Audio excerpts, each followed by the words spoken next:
All right, you guys, we are live. These are the most important people in the tribe, some elders from the tribe. And what are you doing here? I'm making fry bread. They make fry bread. So you guys, this is fry bread. And how fry bread came to be, you tell me if I'm wrong.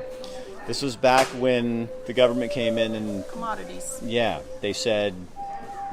This is how I learned to do the fry bread as commodities when I was younger, because the government gave those to us when we had no food. So that's what we came up with. When they took your status away from you, Yep. You had no food. They gave you flour. Gave you flour, all the stuff that you needed. They give you cornmeal, different things like that, and you make your fry bread. So you all came it is flour, a little bit of sugar, not much, a little bit of salt, and baking powder, and warm water. So there's good memories and not so good memories behind this. Because the reason you had this was because of what was done to your people by the government. And you came up with an answer, and you made fry bread. So now it's kind of a celebration that you're not there anymore. Yes. So this is what you do with it. You guys, it's kind of like an elephant ear. Isn't it? It is, yeah. So it's kind of an interesting thing. So there you go. And they cook those. And here's goes. We're going to put one in. Ready? All right, you guys, here we go. So there they go.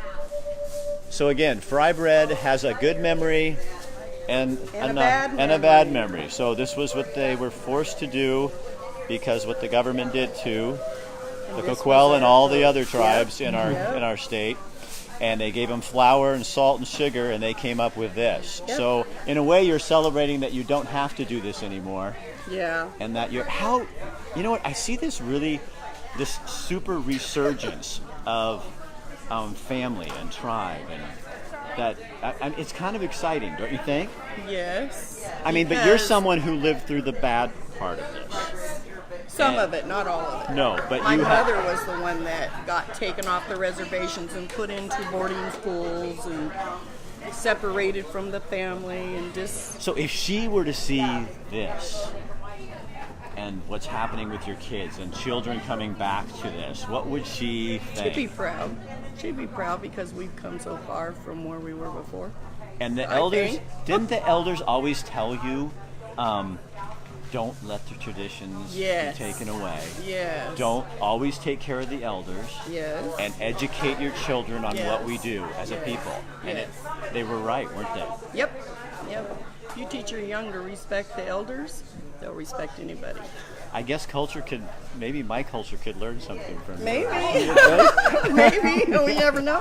I think that's really cool. Thank you for sharing this stuff with us. I'm enjoying Thank you for coming. Where did our little... Where's the chief? Don? He Chief, ran. come here, Chief. What are we doing? What are we doing? We're going live. So we talked about fry bread. Yes, we did. We talked about fry bread. This is the chief, Don. And this is Rick. And Good friend of mine. Yeah. I want to be adopted into your tribe. I like you guys. So we were talking about there's this. Well, hey, listen. Come back for Oktoberfest. Did Lucinda tell you about Oktoberfest? We haven't talked about that, but here's what I want to do. Yeah, she's over there going. No, I want to. We're going to talk with your chair in a little bit. Okay, good. Fascinating woman, fascinating story, and so. One of the things that we are learning here is about potlatch, and that is where the indigenous people of Oregon, you guys, the tribes, you really are into, if you have wealth, you share it with the people around you. You don't lord it over them. It's our obligation to share our good fortune with those around us, the people that we depend on, that we're interdependent with, the people that are our extended community. Besides us taking care of our elders and our youth and having the opportunity for intergenerational, like you've seen here today. We got young Abby doing her thing, and we got young people over here running the cashier booth. We got our elders making fry bread for the public. All that's about that idea of sharing, and sharing together, not sharing like, oh, it's only the elders that can do this. The elders and the children together make this happen.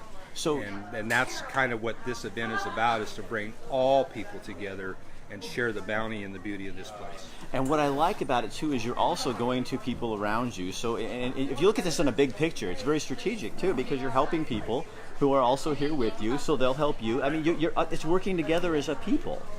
Boy, that's the hope. I mean, that's the intent. Whether or not we're giving with the expectation that we're going to receive back, we have an obligation when we receive. When we receive the beauty and the bounty of this place, when we receive the goodwill of this community, we have an obligation to want to provide an opportunity to give back and to share. But gosh, we could learn a lot from that, though, by taking care of other people. We are, and you're here. Yeah. You're Well, here. I and appreciate you've got that. an audience that's learning about this sort of stuff, and we so much appreciate that you're here with us. And any opportunity that we have to engage that outside world, whatever the mechanism is, whoever the people are, our visitors, our friends, our guests, we're just happy to share, and we're sincere in that happiness. The pleasure that we get from it is really important to us. Now, I'm not going to let you get away with that because I know you don't want to talk about this, but I do. You guys have given, you're like one of the biggest, most generous group of people in Coos County. And in other counties too, because you have tribes in 5 different counties around that you are giving money to different organizations, 57 different organizations here in Coos County. It's amazing. Well, the Cokewell Tribal Community Fund is a result of the casino, and in the way that compact is organized and that giving is organized. Over the period of time is $6 million plus. $6 million over this that we've given to local communities and communities elsewhere in Lane, Jackson, Douglas counties, Curry County down south of us, through the Cokewell Tribal Community Fund. And a lot of that energy and a lot of that giving is focused on elder programs and food bank programs and youth education programs. And here again, focused on the idea of community and giving back to community-based events, and the people in the communities who are the people doing the work is how we want to share back those dollars when we can. It's our opportunity to demonstrate a little bit of generosity. It's coincidence that we happen to be one of the biggest givers in Coos County. We're certainly not the only ones, but what we're able to contribute every year does make a difference to the 7 communities of Coos County in particular. And as I said, those youth groups, those elder groups, those food banks, those people who demonstrate most need that we can help us, where we want to put that money first. Well, I like that about what you're doing. And the potlatch thing, I have never thought about that. And when I say strategic, I mean it's just smart to take care of people because we all need to take care of each other. And I think that's just, I've never thought about that. I've never thought about that whole idea. And it's just ingrained in your culture. And I like that. Well, the potlatch tradition, is a tradition that permeates the Pacific Northwest, culture groups of Native peoples from British Columbia to Northern California. We've been able to embrace it here for a couple of different reasons. One, just the strategic location that Coos Bay is. If you look at the history of human, existence on the coast, we have the Athabascan people from the interior. We have Hannes and Milik people here close. Athabascans from the south of us. Salish people from the north of us. So this is a convergence of a lot of different cultures over time, in history, just as it is today. And so that tradition of potlatch has come to us from many different places, and that tradition has brought many different practices that have just amalgamated into how we think about potlatch and projecting ourselves back into the world and embracing that world around us. Well, I'm learning from you. So I'm going to go talk to an organization that you guys do support, and Right. This is Fresh Food for Folks. Right. And she's over in the corner, so thank you for taking your time. Rick, thanks for being here. Oh, gosh. And thanks to all your viewers for appreciating Rick and appreciating the opportunity for us to be able to be in your place and share a little bit about what we're up to. All right, you go back and do your job. Sure, and Holly. Yeah, go have fun. Okay, so one of the organizations that the tribe helps sponsor is represented right here, and you are? Sarah Stevens with Oregon Coast Community Action. And what does, you guys provide fresh food? We do. We are the regional food bank for the South Coast, so we provide food for over 100,000 people on the South Coast each year. And so one of the things that the tribe got a grant to you guys, can you explain that and what that does for you, what that opens up for actually, not just for you, but for the people you serve actually? Absolutely. The Cokeville Tribal Community Fund gave us $20,000 to support the launch of a Fresh Alliance program, which means that we take food from grocery stores that's no longer sellable, and then that's still edible, and we get it out to people that are hungry.